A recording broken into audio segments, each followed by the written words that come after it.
Electric vehicle पर्यावरण के लिए कितनी बेहतर। लगातार बढ़ते प्रदूषण के बीच इलेक्ट्रिक व्हीकल यानी बिजली से चलने वाली गाड़ियों को एक क्लीन फ्यूचर की जरूरत माना जाता है। क्लीन फ्यूचर से मतलब है पॉल्यूशन फ्री भविष्य, ऐसा भविष्य जहां कार्बन एमिशन कम से कम हो। भारत जैसे देश में जहां कई शहर प्रदूषण की ग्लोबल लिस्ट में टॉप करते हैं, वहां ये जरूरत और ज्यादा बढ़ जाती है। टेस्ला को जबरदस्त टक्कर दे रही ऑडी, बीएमडब्ल्यू और मर्सिडीज जैसी कंपनियां भी इलेक्ट्रिक कारों के बाजार में कूद पड़ी हैं। पेट्रोल डीजल की बढ़ती कीमतों के चलते अब इलेक्ट्रिक कारों का चलन तेजी से बढ़ रहा है। इलेक्ट्रिक कारों को कार मैन्युफैक्चरर सहित सरकार भी प्रमोट कर रही है। पेट्रोल डीजल से चलने वाले वाहनों की तुलना में इलेक्ट्रिक व्हीकल्स की लागत 2 से ढाई गुना अधिक होती है। हालांकि जब आप इसे खरीदकर घर लाते हैं, तो इसका रनिंग और मेंटेनेंस कॉस्ट पारंपरिक वाहनों की तुलना में करीब एक चौथाई ही होता है, अर्थात इसकी मेंटेनेंस लागत काफी कम होता है। इलेक्ट्रिक कारों में ऐसी कई खामियां हैं जो इन्हें प्रैक्टिकली काफी परेशानीदायक बनाती हैं। आइस इंजन वाली कारों में फिलिंग में कुछ मिनट्स का ही समय लगता है, लेकिन ईवी को चार्ज करने के लिए आपको एक जगह रुकना होता है और इसमें कई घंटों का समय भी लग सकता है। फिलहाल इंडिया सहित दुनिया भर में इलेक्ट्रिक व्हीकल को चार्ज करने के लिए इंफ्रास्ट्रक्चर की कमी व ये अभी तक स्पष्ट नहीं है कि चार्जिंग इंफ्रास्ट्रक्चर इसकी बिक्री के अनुसार कब तक तैयार होगा। लंबी दूरी तय करने वाली इलेक्ट्रिक कारों की अभी भी कमी है। बहुत ही कम इलेक्ट्रिक कार 500 या उससे ज्यादा किलोमीटर की रेंज देती है, और जो है वे प्रीमियम कैटेगरी में हैं, जिनकी कीमत काफी ज्यादा है। ईवी का सबसे बड़ा खर्च इसकी बैटरी खराब हो जाने की स्थिति में बैटरी पैक को चेंज करना है। ये खर्च किसी भी इलेक्ट्रिक कार में लाखों रुपए का भी हो सकता है। पेट्रोल डीजल की कारों और टू व्हीलर के मुकाबले इलेक्ट्रिक व्हीकल काफी महंगे होते हैं।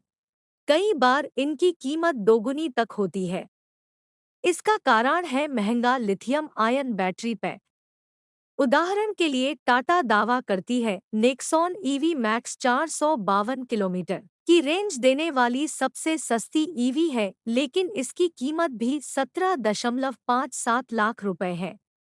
इलेक्ट्रिक व्हीकल को चार्ज करने के लिए बिजली की जरूरत होती है, और उसका उत्पादन कैसे और कितना हो रहा है ये भी एक बड़ा प्रश्न है।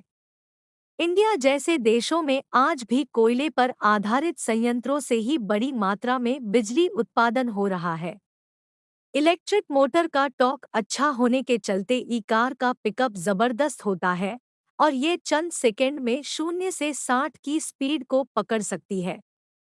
लेकिन मोटर की पावर सीमित होने के चलते इसकी टॉप स्पीड काफी कम होती है। इलेक्ट्रिक कारों की टेक्नोलॉजी नई होने के चलते अभी ट्रेन्ड मैकेनिक्स की कमी है, साथ ही वर्कशॉप्स की संख्या भी काफी कम है। ऐसे में लोगों के सामने वर्कशॉप को लेकर बहुत ही कम ऑप्शन होते हैं।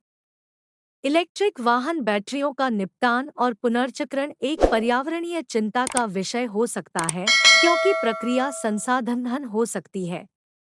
यह पर्यावरण के लिए संभावित रूप से हानिकारक हो सकती है यदि इसे ठीक से प्रबंधित न किया जाए। इन बैटरी के पूरी तरह से रिसाइकिल होने की कोई व्यवस्था नहीं है। जितनी ज्यादा इलेक्ट्रिक कार खरीदी जाएंगी, उतनी ही बैटरी ई वेस्ट के तौर पर धरती पर बढ़ेगा। अंत में इलेक्ट्रिक वाहनों में गैसोलीन या पेट्रोल से चलने वाले वाहनों की तुलना में सीमित खींचने की क्षमता हो सकती है, जिससे वे उन ड्राइवरों के लिए कम उपयुक्त हो जाते हैं जिन्हें भारी भार उठाने की आवश्यकता होती है। इलेक्ट्रिक व्हीकल को भविष्य का एक हिस्सा तो माना जा रहा है, लेकिन इसे समाधान के तौर पर नहीं देखा जा रहा। वहीं ऑल्टरनेट फ्यूल, खासकर हाइड्रोजन फ्यूल जैसी प्रौद्योगिकी तेजी से विकसित हो रही है। माना जा रहा है कि मेन स्ट्रीम में ये इलेक्ट्रिक व्हीकल से भी ज्यादा तेजी से आएगी। टेस्ला भारत में क्यों नहीं है? विचार यह था कि पहले आयात के साथ बाजार का परीक्षण किया जाए।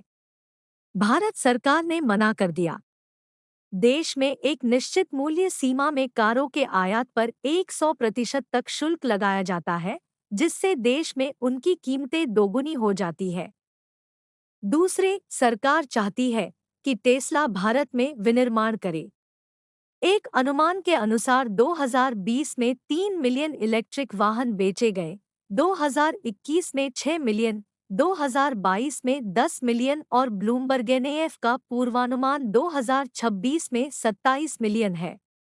अब यह एक वैश्विक तस्वीर है और चीन इस पारिस्थितिकी तंत्र में हावी है। जापान इलेक्ट्रिक कारों के खिलाफ क्यों है? पहला कारण देश का गैसोलिन इलेक्ट्रिक हाइब्रिड के प्रति प्रेम है। यह बहुत कम बैटरी इलेक्ट्रिक बीईवी और प्लग इन हाइब्रिड पीएचईवी वाहन बेचता है। हाइब्रिड कारों की वर्तमान पीढ़ी के वैश्विक बाजार में जापान का दबदबा है और उसने प्रौद्योगिकी में भारी निवेश किया है। माना जा रहा है कि भारत में इलेक्ट्रिक वाहनों का भविष्य काफी आशाजनक है और आने वाले वर्षों में इसमें महत्वपूर्ण वृद्धि होने की संभावना है। सहायक सरकारी नीतियों, बढ़ती उपभोक्ता जागरूकता और ईवी प्रौद्योगिकी में प्रगति के साथ देश टिकाऊ परिवहन की ओर इस बदलाव को अपनाने के लिए अच्छी स्थिति में है। सरकारी आंकड़ों के अनुसार देश की कच्चे तेल के आयात पर निर्भरता 82.9% से बढ़कर 83.7% पर पहुंच गई है। यह आंकड़े बता रहे हैं कि भारत एक बहुत बड़ी रकम पेट्रोलियम पर खर्च कर रहा है। ऐसे में इलेक्ट्रिक व्हीकल के इस्तेमाल से भारत की इस निर्भरता को कम करने में मदद मिलेगी। ईवी ने वायु गुणवत्ता और सार्वजनिक स्वास्थ्य में सुधार किया है और वैश्विक ऑटोमोटिव और ऊर्जा उद्योगों को बदल दिया है। इलेक्ट्रिक वाहन टिकाऊ और स्वच्छ भविष्य में योगदान देने की अपनी क्षमता भी प्रदर्शित करते हैं। इलेक्ट्रिक व्हीकल के इस्तेमाल से वायु प्रदूषण, एयर पोल्यूशन के साथ साथ ध्वनि प्रदूषण, नॉइस पोल्यूशन में भी कमी आएगी, क्योंकि इलेक्ट्रिक से चलने वाली गाड़ियां पेट्रोल और डीजल से चलने वाली गाड़ियों के मुकाबले ज्यादा शांत होती हैं। ऑटोमोबाइल विकास की श्रृंखला में अगली कड़ी हाइड्रोजन ईंधन सेल प्रौद्योगिकी है।